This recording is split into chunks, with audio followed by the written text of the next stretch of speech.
Hello listeners, कैसे हैं आप। मैं उम्मीद करता हूँ आप लोग अपनी जिंदगी का निर्वाह बहुत अच्छी तरीके से कर रहे होंगे। आइए बात करते हैं आज के इस एक किस्से की, जो कि देवानंद साहब की जिंदगी से जुड़ा हुआ एक किस्सा था। और मैं आपको बताना चाहूंगा कि देवानंद साहब किस प्रकार दिलदार हुआ करते थे, दरिया दिल हुआ करते थे। चाहे वो खुद की फिल्म हो या कोई दूसरी किसी डायरेक्टर की पिक्चर हो, इससे उन्हें कोई भी ऐसा फर्क नहीं पड़ता था। प्रोफेशनलिज्म का एक पर्याय जो होता है वो थे देवानंद।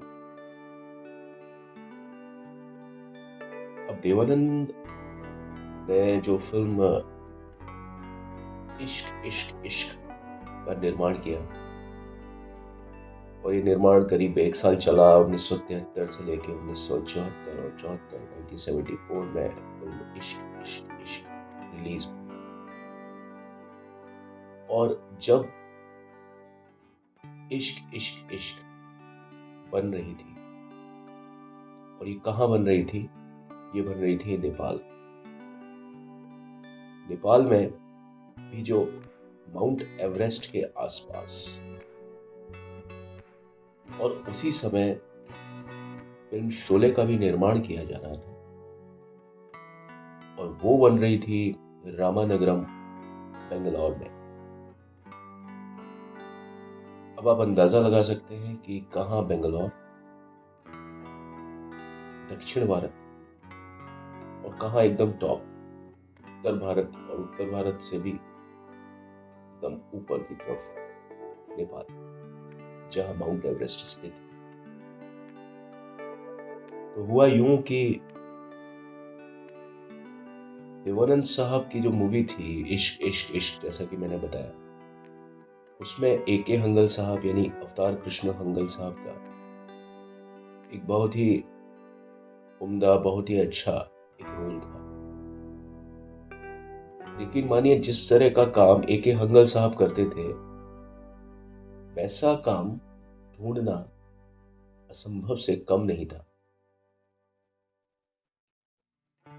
आपने देखा होगा फिल्म शोले में जो उनका एक अंदाजे बयां है कि जब उनकी जो बात, जब उनका बेटा अहमद इस फिल्म में मर जाता है शोले में, तो वो किस प्रकार अपने बेटे तक अपने हाथों को, कपकपाते हुए हाथों को टटोलते हुए अपने बेटे की लाश तक पहुंचते हैं। जबरदस्त एक अभिनय का परिचय। ये जो बारीकी होती है, यही किसी को एक अच्छा कलाकार बनाती है।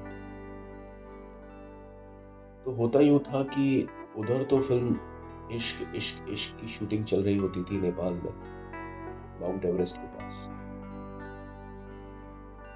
और दूसरी तरफ रमेश सिप्पी और जीपी सिप्पी साहब की फिल्म शोले भी उन्हीं दिनों अपने चरमोत्कर्ष पर थी। और ये मुझे बताने की जरूरत नहीं है कि शोले कितना बड़ा प्रोजेक्ट था।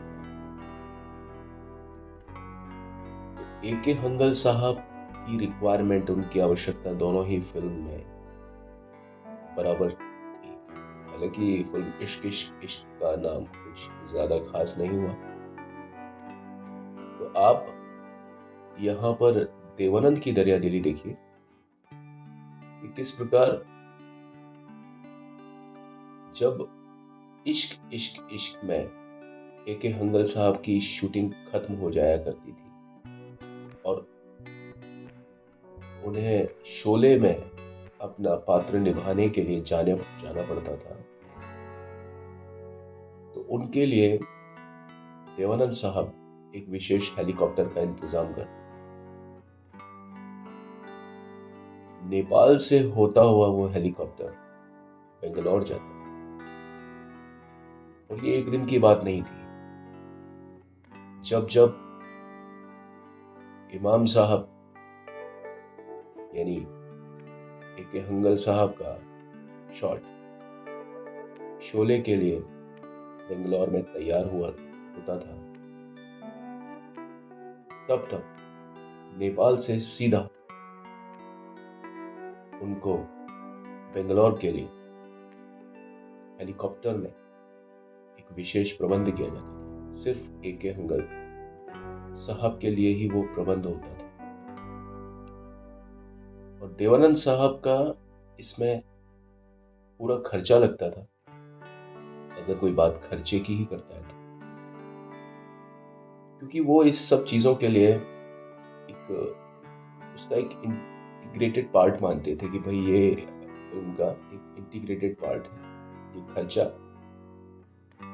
जो है ये एक आवश्यकता है फिल्म मेकिंग के लिए। लेकिन आप सोचिए, क्या शोले फिल्म देवानंद साहब बना रहे थे? नहीं, शोले फिल्म रमेश सिप्पी और जीपी सिप्पी बना। लेकिन ये देवानंद साहब का बड़प्पन था कि उन्होंने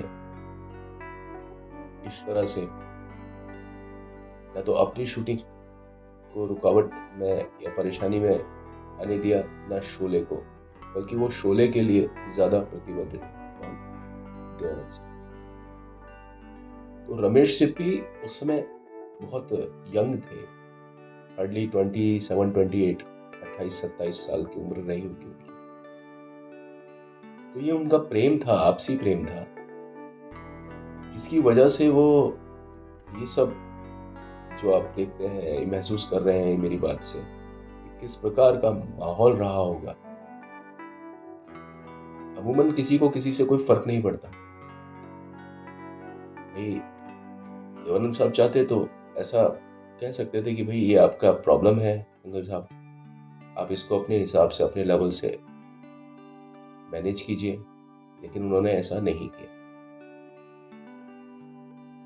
तो ये एक किस्सा मैं आपको बता रहा था।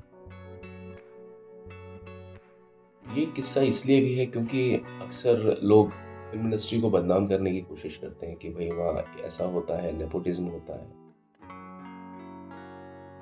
लेकिन ऐसी बात नहीं है। नेपोटिज्म हर वहाँ होता है, हर उस जगह पर होता है जहाँ कुछ लोग मिलते हैं। कहीं कम होता है, कहीं ज्यादा होता है, लेकिन होता सब। तो सिर्फ फिल्म इंडस्ट्री को ही इस तर्ज पर बदनाम नहीं किया जाना चाहिए। चलिए, आज की पेशकश में सिर्फ इतना ही। मेरी अगली पेशकश में किसी और किस्से के साथ आपके समक्ष, आपकी सेवा में एक बार फिर से हाजिर होता हूं। तब तक के लिए मैं इजाजत चाहूंगा। लेकिन चलने से पहले मेरी आपसे एक निवेदन है, एक प्रार्थना है कि प्लीज मेरे चैनल को लाइक, शेयर, सब्सक्राइब, कमेंट जरूर। Thank you and have a nice time.